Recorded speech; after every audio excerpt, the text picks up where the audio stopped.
boa noite, meus irmãos.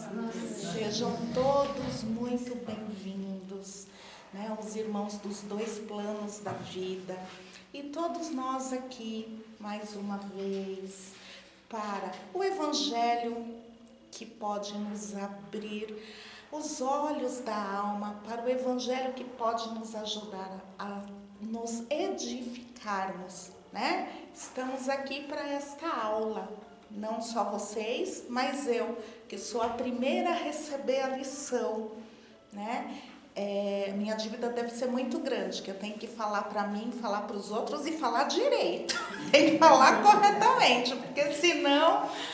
Mas é isso, meus irmãos. Então, aqui é uma alegria, novamente, poder falar dessa grandiosidade que é o Evangelho do Mestre Jesus, né? Então, eu peço para que todos vibrem muito amor, para que todos vibrem muita luz, para que os dois planos da vida, né, se irmanem, para que nós possamos entrar nessa imantação, né, e recebermos de Jesus a iluminação necessária para que eu possa falar com propriedade, para que possamos entender com propriedade e para que possamos refletir e colocar em prática em nossas vidas. Então, eu convido a todos agora, fechando os nossos olhos, para pedir as bênçãos divinas de Deus nosso Pai, que se derrame, Senhor, em cada fronte dos dois planos da vida aqui presente, todas as formas de vida que aqui se apresentam nesse hospital, nessa escola, nesse local, Senhor, de acolhimento, aconchego e aprendizado. Buscamos, Senhor, do Teu amor, buscamos, Senhor, da Tua força, buscamos, Pai, a vossa eterna misericórdia. Olhai para nós, Senhor, que somos ainda tão pequenos, tão frágeis, tão distantes ainda da luz, mas o Teu amor nos convida, o Teu amor, Ele nos reforça dentro de nós essa vontade de seguirmos. Por isso estamos aqui, para beber da água da vida, comer do pão do Espírito e junto ao Mestre Jesus, seguir o caminho, a verdade e a vida. E assim é que pedimos a Deus, em nome de Jesus, aos guias e protetores desta casa, a permissão para o Evangelho e para a palestra do Evangelho desta noite. Que assim seja, graças a Deus. Bom, meus irmãos, parece que foi ontem que eu estava aqui falando sobre consciência, no mesmo feriado. Pisquei e passou já um ano que eu estava aqui relembrando dos feitos do irmão Zumbi dos Palmares, né, que tanto lutou para que os nossos irmãos, né, negros, escravos, tivessem voz, tivessem direito a exercer o direito da vida, né? E parece que nós piscamos e estamos aqui novamente, né? E aí eu quero buscar hoje, nessa palavra consciência, não só a questão da consciência negra, né? Não só essa questão de consciência que nos divide pelo tom de pele, né? Na verdade, os negros, eles são os donos do mundo, né? Os negros e os amarelos, porque foram os primeiros povos, né? Do mundo inteiro, do globo terrestre, os primeiros povos foram os negros e os amarelos, os orientais, né? Então, se há alguém aqui que não é dono de nada, somos nós que viemos depois. Mas como tudo que Deus faz, Ele faz para todos. Tudo que Deus faz, Ele oferta para a nossa evolução, né? Então nós podemos sim nos sentirmos donos, abraçar esta terra, este planeta. Nós podemos sim, cada um de nós, sentir que cada árvore, que cada inseto, que cada forma de vida faz parte dessa irmandade, né? Então, quando eu venho buscar hoje na palavra consciência, né? Eu não quero só falar dos irmãos de pele escura, mas eu quero falar dos irmãos como um todo, né? Consciência que inclua, consciência que abra os braços, né? Consciência quando a gente, há tempos atrás, a gente ainda vivíamos num mundo que nós isolávamos as pessoas diferentes, né? Então, assim, a questão da exclusão. Então, assim, você é normal, de pele normal, você trabalha, você estuda, você tem a sua vida normal, então você vive aqui. Ah, você não é normal, fica dentro de casa, cuidado por um familiar e acabou, você não tem acesso. Então, a gente vivia num mundo muito desse termo exclusão, né? E a gente remonta isso lá atrás, quando a gente vê nos filmes de Jesus os leprosos que eram retirados de suas casas e eram apartados. Então isso já era uma exclusão, né? Nós já praticamos, não eles, nós, porque somos sempre nós, indo e voltando, somos sempre nós. Nós já praticávamos a exclusão. Exclusão porque a pessoa é doente, exclusão porque a pessoa é diferente, né? E aí, conforme vai se passando o tempo, parece que a consciência vai despertando, né? E a gente começa a pensar como? Não, os irmãos, né, os excluídos merecem também estar junto com a gente, né? Vamos acolhê-los, vamos abraçá-los? Sim. Mas, meus irmãos, a gente pega um cadeirante e fala para ele ir lá na minha casa. Vai lá na minha casa. Mas eu não tenho uma passagem ali no degrau para passar uma cadeira de roda. Vai precisar de ajuda de pessoas para pegá-lo no colo. Eu não tenho um banheiro adaptado para um cadeirante. Vai precisar de uma pessoa constranger a ele para entrar no banheiro, para ele usar o banheiro. Então, essa questão dessa integração que a gente está tentando, ela ainda está muito devagar, né? Ela ainda está dando os passos muito lentos. Porque quando a gente fala de inclusão, de incluir, né? Vamos parar com segregação, exclusão, vamos parar com integração, porque integração é o que eu falei, você, meu irmão, vai lá na minha casa, a gente dá um jeito aí com a sua cadeira de roda. Não, a gente começa com a consciência desperta a pensar em que inclusão é assim, eu vou dar uma festa na minha casa e eu sei muito bem quem eu vou convidar, porque eu só vou convidar gente que eu gosto, não vou convidar quem eu não gosto. Mas peraí, eu gosto mesmo de verdade dessas pessoas? Porque eu tenho que pensar assim, Maria é diabética, vai ter que ter doce sem açúcar. E o seu Joaquim, ele tem pressão alta. Vai ter que ter um salgadinho aí com redução de sal, com redução de gordura. Mas fulano, ele tem alergia a camarão. Então eu vou ter que notificar onde tem camarão. Isso é realmente incluir. É quando a gente vai fazer uma ação e a nossa consciência, ela desperta a gente para quê? As dificuldades do outro. Então, assim, se o meu irmão é diabético, eu vou oferecer coisas que ele pode comer. Se aquele irmão é obeso, eu não vou levar ele na minha casa para oferecer uma mesa cheia de tudo quanto é coisa diferente e fazê-lo passar vontade, porque isso é inclusão. Inclusão é quando eu penso na dificuldade da pessoa, quando eu trago ela para o meu mundo e eu vou para o mundo dela, e aí a nossa consciência, ela está tão desperta, que eu faço o movimento de, peraí, vamos acolher, vamos aconchegar, vamos ser igual, vamos comer a mesma coisa. Então, isso é uma consciência inclusiva.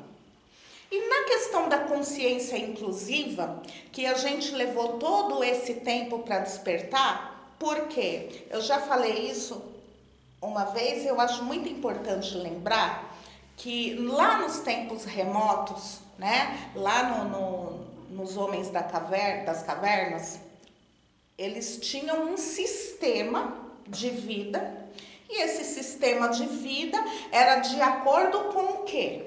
Com o que eles precisavam para sobreviver. Então, eles têm que fazer a ferramenta, né? Tinha bem grosseiro, tinha que fazer as suas provisões grosseiramente, porque eles precisavam sobreviver. E aí, perguntaram para uma antropóloga, Margaret Mead, como que ela achava que começou a despertar a consciência de cidadania, consciência da troca, consciência da empatia lá atrás.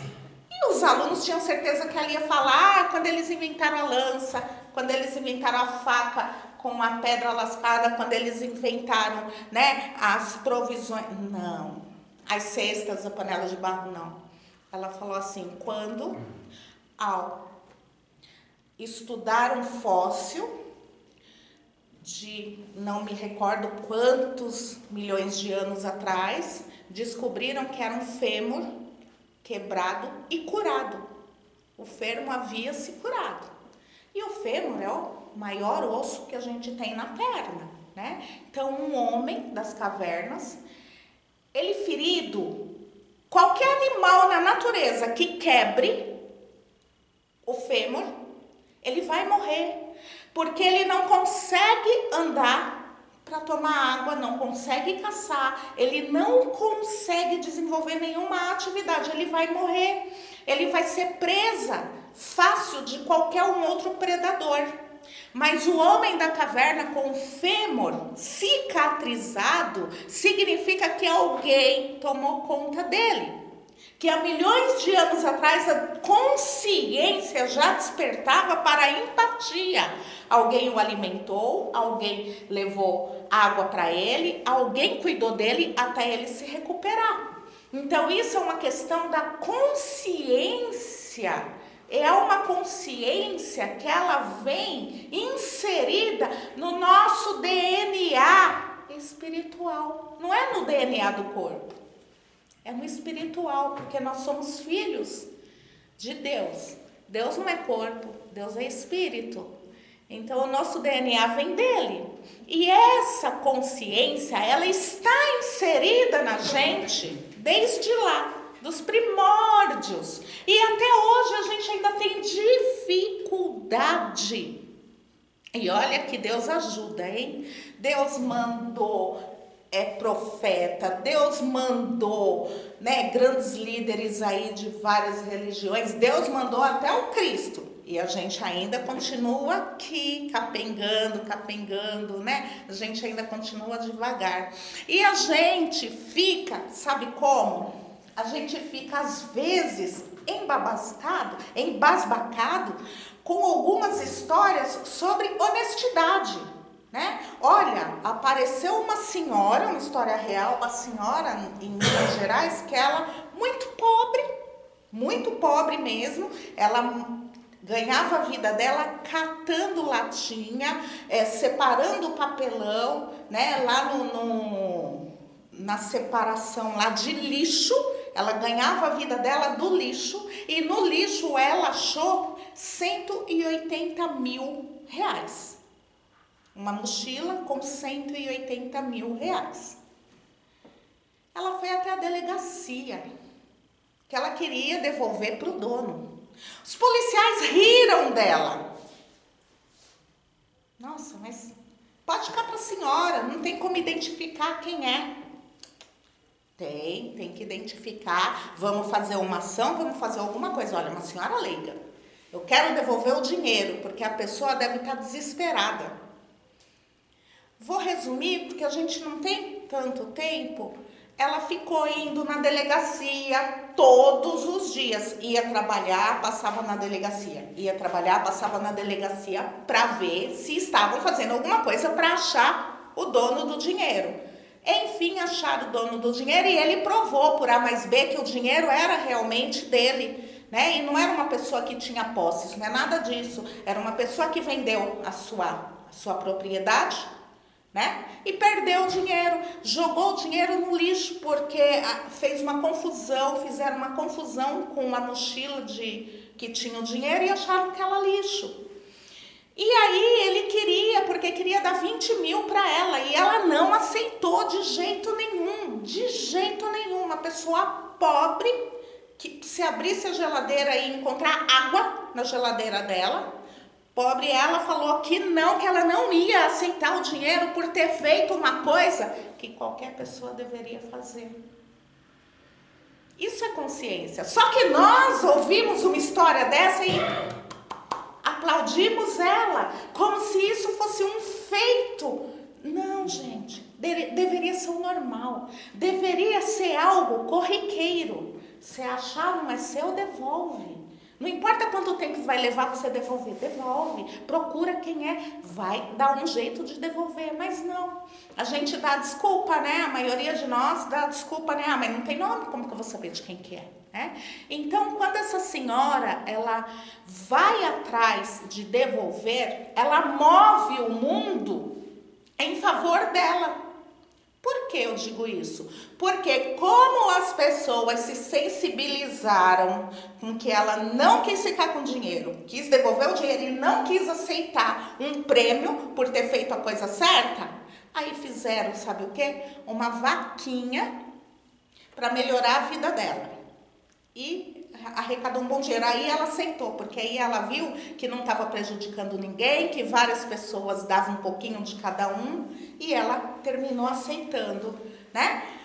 Mas assim, gente, isso chama a atenção porque ela fez o que era para qualquer um de nós fazer, né? Mas é difícil quando alguém faz, e quando alguém faz o certo, nesse mundo de provas e expiações, ainda fica parecendo que é algo extraordinário, né? Mas é a consciência dela gritava.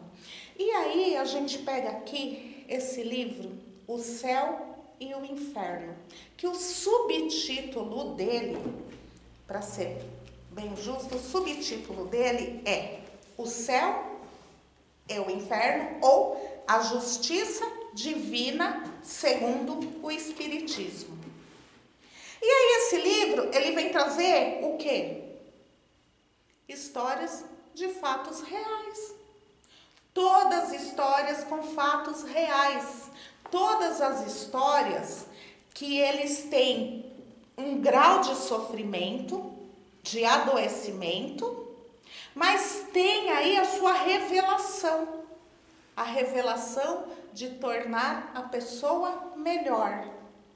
Então, a consciência, o que ela faz com a gente quando a gente lê esse livro? A gente vê que tudo aquilo que a gente passa, tomando por base histórias reais, porque a gente deixa o nosso para ir ver o do outro, né? Então, tomando por base histórias reais, ele vem trazer, você consegue até às vezes apalpar a dor do outro, você consegue às vezes sentir o desespero do outro, você consegue também sentir a felicidade quando ele se encontra, né? E a consciência, o que ela faz? A consciência, ela nos traz o quê? Nos traz as doenças. As doenças são nossas amigas, porque ela vai causar na gente uma dor. E essa dor é um expurgo. Então é a nossa consciência gritando e colocando para fora. O Alzheimer é visto, né? Não só o Alzheimer, mas as doenças que tem ligação com a mente, com o emocional, com o psicoemocional, né? Eles falam que é muito do que a nossa consciência sabe o que deveria ter feito, sabe o que deveria fazer, mas ainda não faz. Isso me lembra Paulo de Tarso, né? Quando ele fala pra gente que ele sabe, né, o que deve ser feito, mas ele não faz, né? É uma frase mais ou menos assim, né? E a gente tem consciência disso, é a nossa consciência gritando que a gente sabe. Então, assim, o que eu vou fazer para minha consciência parar de gritar, para deixar ela muda? Deixa eu sair de mim, deixa eu me desvencilhar do meu eu, deixa eu fazer papel de abobalhada, deixa eu fazer papel de esquecida. E é um tempo que eu tenho, Eu me lembro que um tempo atrás, né, eu ainda tô sendo treinada na mediunidade, mas eu me lembro de uma senhora que chegou perto de mim e ela tinha problemas mentais, né, demência. E aí eu sentia que a mente dela era abobalhada de tantos remédios que ela tomava, mas o coração dela parecia uma panela de pressão em ebulição.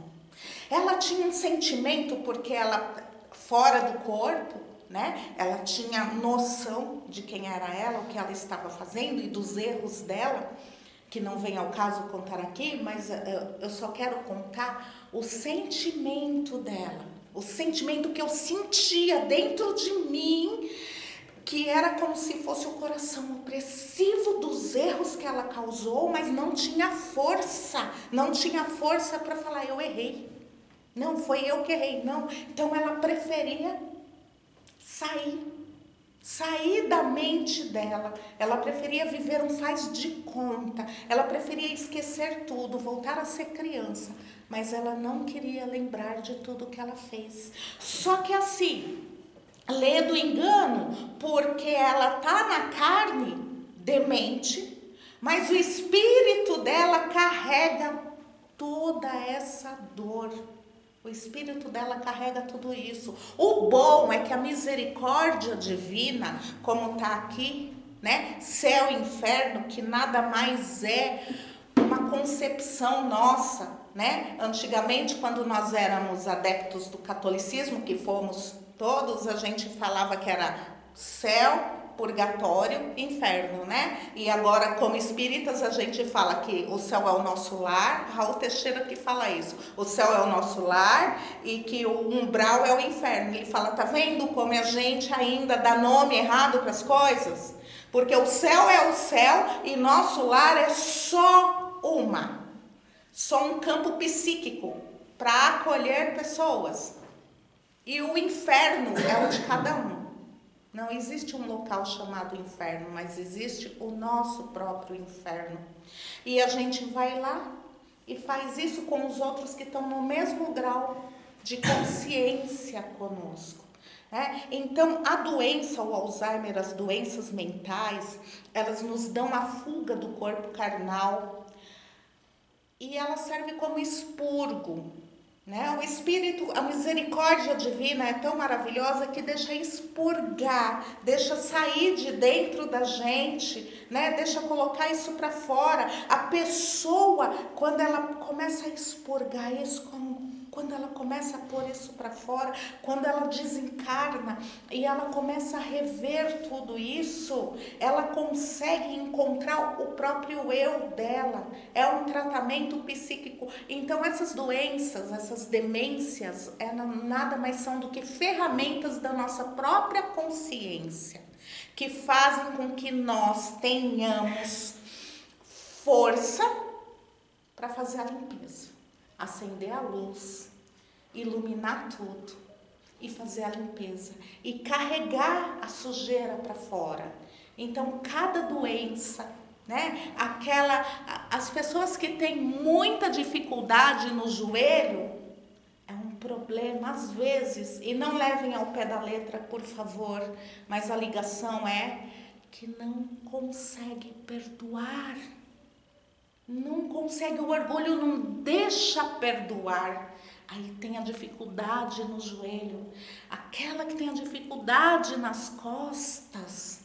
Ela está carregando o problema dela e o dos outros. E ela fica se queixando para todo mundo que não aguenta mais, mas oferece o lombo. Ah, bota aqui, bota aqui. E depois fica para cada um que está dentro de casa brigando, porque ninguém faz nada e ela faz tudo. É a dor nas costas.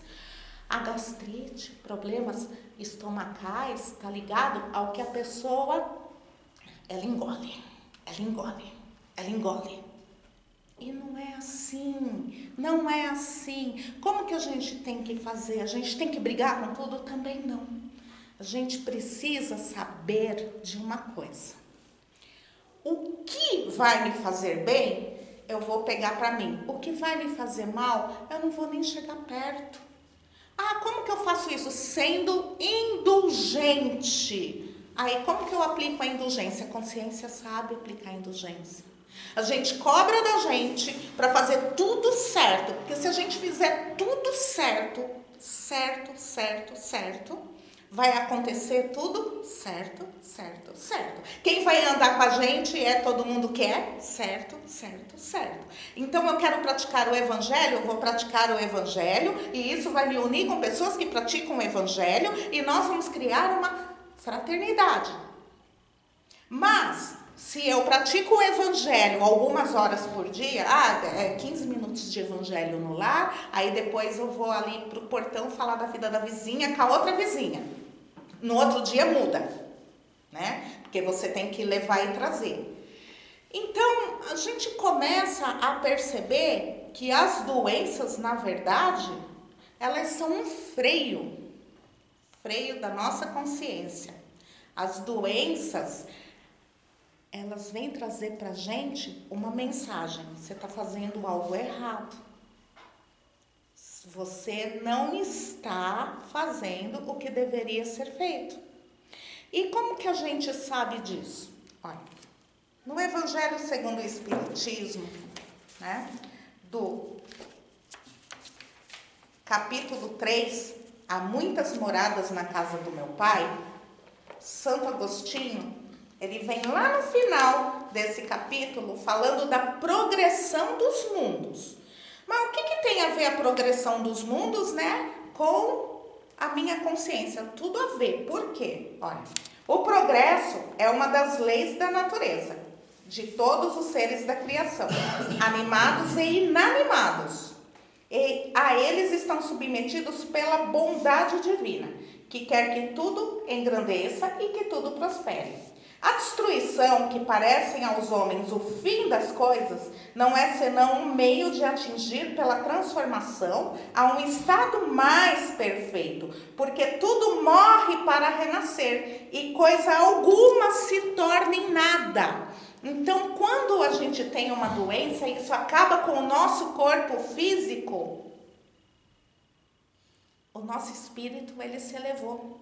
De uma forma ou de outra, ele se elevou. Ah, mas eu não estou conseguindo assimilar a lição. Agora não tem problema, a lição é tua. Tá aí. O que você consegue, fica aí. Fica com você, porque tá aqui. Tudo que é destruído se renova. Não existe nada que vire nada. Então a gente nunca vai deixar de ser o que nós somos.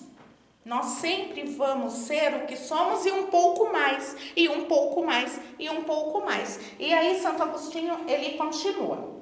Ao mesmo tempo que os seres vivos progridem moralmente, os mundos que eles habitam progridem materialmente. Quem pudesse seguir um mundo nas suas diversas fases, desde o instante em que se deveria percorrer uma escala incessantemente progressiva, mas por graus insensíveis a cada geração, e oferecer aos seus habitantes uma morada mais agradável à medida que esses avançam, eles mesmos na senda do progresso. Assim caminham paralelamente o progresso dos homens, dos animais, os seus auxiliares, dos vegetais e da habitação, porque nada é estacionário na natureza, quanto esta ideia é grande e digna da majestade do Criador, e ao contrário, quanto é pequena e indigna do seu poder aquela que concentra sua solicitude e sua providência sobre o imperceptível grão de areia da terra e restringe a humanidade a alguns homens que a habitam. Porque muitos de nós acham mesmo, né, que nós somos só aqui, só estamos no planeta Terra, né, e não tem mais nada. Então, esse trecho, né, quando a gente fala de consciência, qualquer parte que eu abrir aqui, ele vai dar para falar de consciência. Porque toda a obra, ela é baseada numa consciência divina. Toda a obra foi feita conscientemente. Toda obra, ela casa com a questão da evolução, da nossa evolução.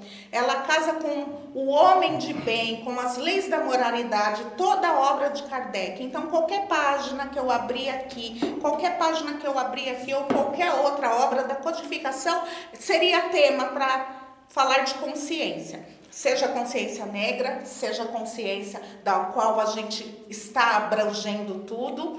Então, qualquer coisa que se fale de consciência, a gente busca aqui. Mas por que eu escolhi essa parte que Santo Agostinho fala?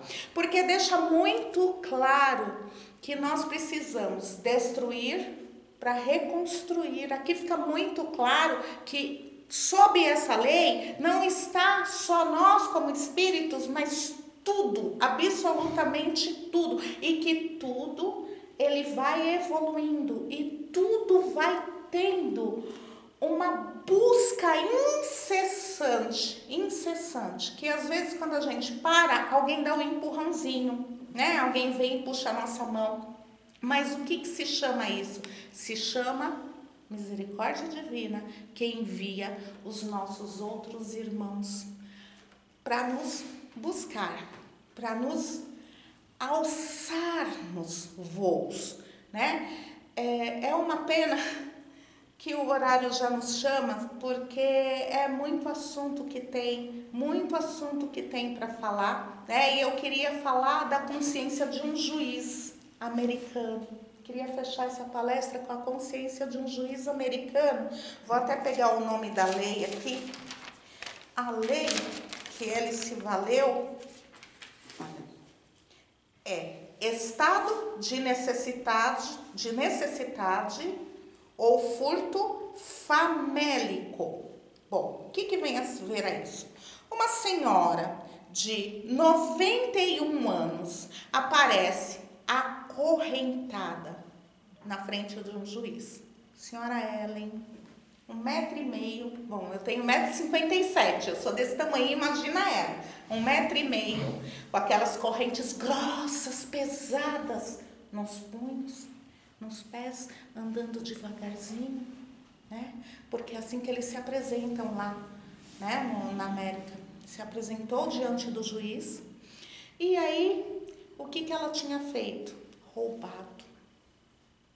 O que ela roubou? Bom, ela e o esposo dela, George, 88 anos, com uma doença muito séria, tiveram um seguro social cancelado por um erro, não sabe-se de quem. E aí, ela foi comprar o remédio na farmácia, não tinha para comprar o remédio. Voltou para casa e viu o marido se debater em dor, uma dor alucinante, que rasgava o peito dela.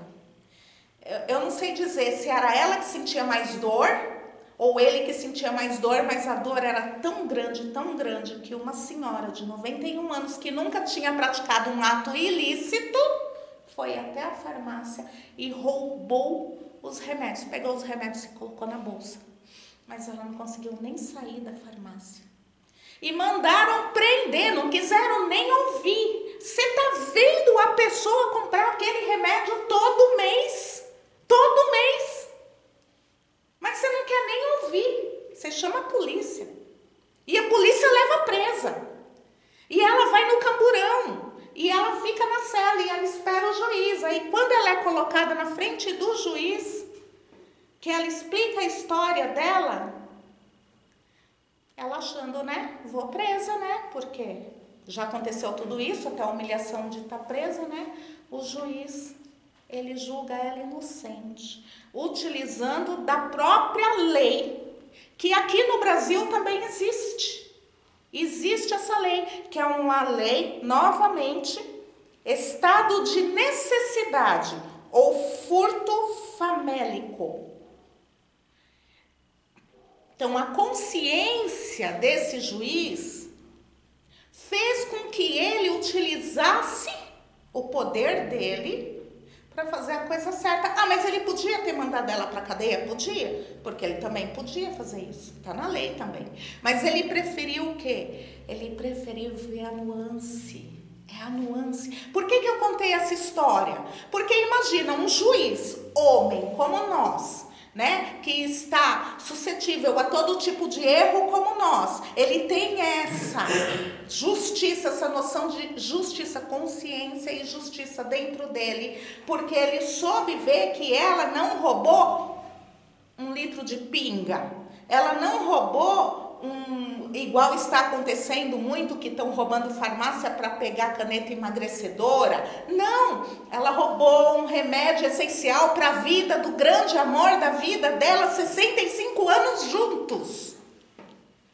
E aí, é aquilo que eu falo, é assim que a nossa consciência faz com a gente. É assim. A gente não precisa, olha, Deus colocou a lei na nossa consciência, então quando a gente fala Deus julga, é a nossa consciência que está julgando, porque a nossa consciência está com Deus, Deus está conosco, está dentro de nós, né? Eu pego até o exemplo do Divaldo Pereira Franco, que o obsessor dele queria que ele se matasse, queria que ele se matasse. E como que ele venceu? Venceu com amor, fazendo o quê? Acolhendo a mãe daquele obsessor como filha e amando. E aquele obsessor passou a amá-lo também, virou amigo dele. Por quê? Porque viu o esforço que ele vinha fazendo ao longo da vida dele e ainda pegou a mãe do obsessor para amar.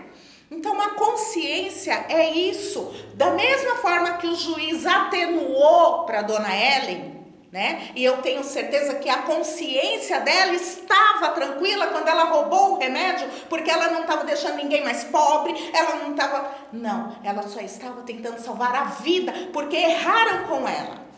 E eu creio, não me aprofundei na história, mas eu creio que parece que o juiz até ia abrir uma ação contra o próprio Estado de deixar eles sem seguro social. Que é aí que começou o erro dela. Então a gente tem que ter consciência que muita gente que erra com a gente é porque a gente errou primeiro. Quando a gente fala assim, Deus perdoa os nossos pecados, assim como nós perdoamos. Mas espera aí, às vezes aquele lá que pecou contra mim, ele foi provocado pela minha própria incúria. Às vezes eu espizinhei e ele só devolveu. Então a gente precisa fazer com que a nossa consciência seja inclusiva, evangélica, e que a nossa consciência abranja aos negros, aos índios, aos doentes, a todos. Porque no final das contas, doentes somos todos nós, sem exceção. Estamos aqui como alunos, como doentes e às vezes como presos. Então todos nós temos que ter a consciência de que a consciência universal de Deus, ela só nos manda nos amarmos uns aos outros. E eu agradeço por vocês terem me ouvido. Agradeço, espero que tenha tocado o coração de vocês. E eu os convido para a gente fazer o nosso encerramento. E assim, Pai, estamos aqui, Senhor, embevecidos da vossa palavra, iluminados pelo vosso amor, envoltos na vossa luz, Pai. Senhor, cuida de nós, envolve-nos nas tuas mãos. Falando assim, Pai, parece que não nos cuida, mas cuida o tempo inteiro. É que nós temos a dificuldade de ver, sentir. Mas o teu amor, ele nos alavanca, nos faz alçar o voo, nos ilumina. Pai de amor e bondade, que o teu amor se derrame sobre este orbe terrestre.